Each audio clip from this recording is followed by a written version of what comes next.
Hallelujah, praise the Lord. भाई समर्पण की तरफ से आप सभी को जय मसीह की।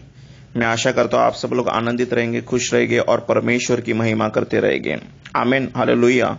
परमेश्वर का धन्यवाद हो कि परमेश्वर ने आज का हमें दिन दिखाया और परमेश्वर ने जो है आज हमें अनुग्रह दिया कि हम उसकी उपस्थिति में आ सके, स्तुति आराधना कर सके, वचन पढ़ सके, प्रार्थना कर सके।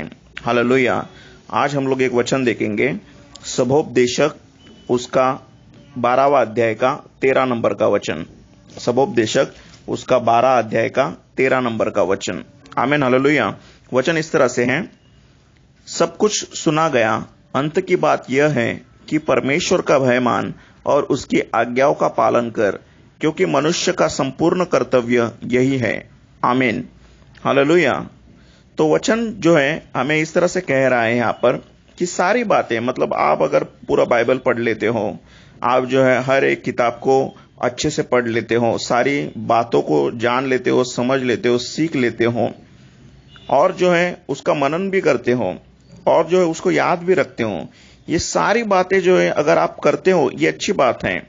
लेकिन इन सारी बातों की जो जड़ है, जो फाउंडेशन है, जो मूल बात है, जो मेन बात है, वो ये है कि हमें जो है परमेश्वर का भय मानना है। हालेलुया। बाइबल इस तरह से कहते हैं कि परमेश्वर का भय मानना ये बुद्धि का उगम स्रोत है। मतलब वहां से बुद्धि स्टार्ट होती है, शुरू होती है। जिस दिन आप ये निर्णय लेते हो और आप कार्य में लाते हो कि आप परमेश्वर के भय में चलोगे और आप परमेश्वर का भय मानना शुरू कर देते हो, उस समय जो है बुद्धि आपके अंदर पनपने लगती है, बुद्धि आपके अंदर बढ़ना शुरू हो जाती है और बुद्धि के द्वारा जो है अद्भुत अद्भुत कार्य जो है आपके जीवन में आप देख सकते हैं। आमीन, हालेलुया। पवित्र आत्मा के वरदान में से एक वरदान है बुद्धि की बातें। ये वरदान आपके लिए काम में आ सकता है। हालेलुया। और बुद्धि कौन है? बाइबल हमें बताती है कि बुद्धि और कोई नहीं, बुद्धि यीशु मसीह है। हालेलुया। और इसी तरह से आगे लिखा है कि उसकी आज्ञाओं का पालन कर। देखो, हमें जो है परमेश्वर की आज्ञा को मानना है, ना कि किसी मनुष्य की। हालेलुया। जो परमेश्वर हमें आज्ञा दे रहा है उसी आज्ञा के अनुसार हमें चलना है। जब हम परमेश्वर का भय में मानेंगे, परमेश्वर की आज्ञा को भी पालन करेंगे, तो सारी बुरी बातों से हम लोग बच सकते हैं और जो अच्छी और जो भली बातें हैं उसमें हम लोग जो आगे बढ़ सकते हैं, जिसके द्वारा परमेश्वर की इच्छा जो हमारे जीवन में रखी है वो इच्छा हमारे जीवन में पूरी हो सकती है।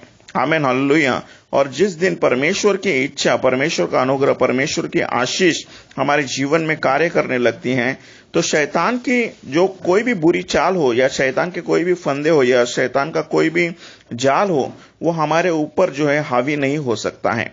हालेलुया।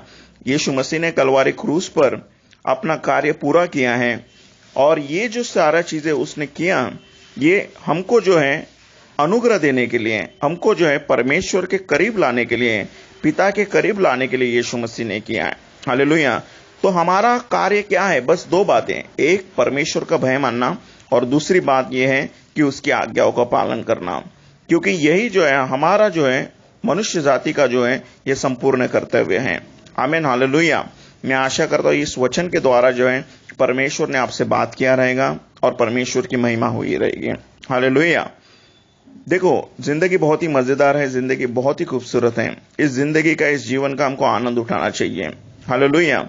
इस जिंदगी में हम लोग क्या कर सकते हैं? बहुत सारी चीजें कर सकते हैं। हालेलुया।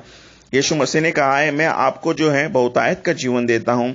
और भजन संहिता 91 अध्याय उसका 16 नंबर का वचन कहता है कि परमेश्वर जो है हमें दीर्घायुष्य से तृप्त करता है।